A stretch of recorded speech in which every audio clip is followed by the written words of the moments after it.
আধিপত্য এই অঞ্চলে রাখে নাই এবং নতুন করে ফ্যাসিবাদের দোসর দিল্লির দাসী এই শেখ হাসিনাকে ওই তাড়ালবাসী তাড়িয়েছে।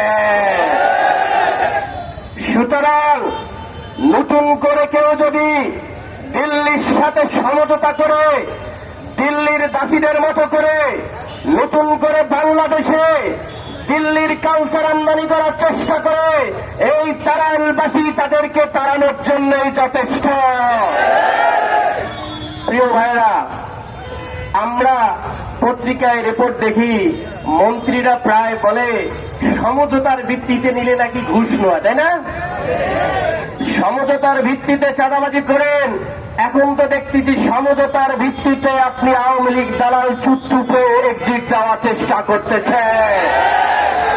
যেই চুপু দুর্নীতি দমন কমিশনে থাকার সময় মাস্টানের মতো চলে বেড়াইতো 11 থেকে 2016 সাল পর্যন্ত ঘুষ খেয়ে খেয়ে এমন কোন জায়গায় নাই যেই দুর্নীতি দমন কমিশনে যেত তার কাছে ঘুষ খেত এই চুপ্পু সন্ত্রাসী।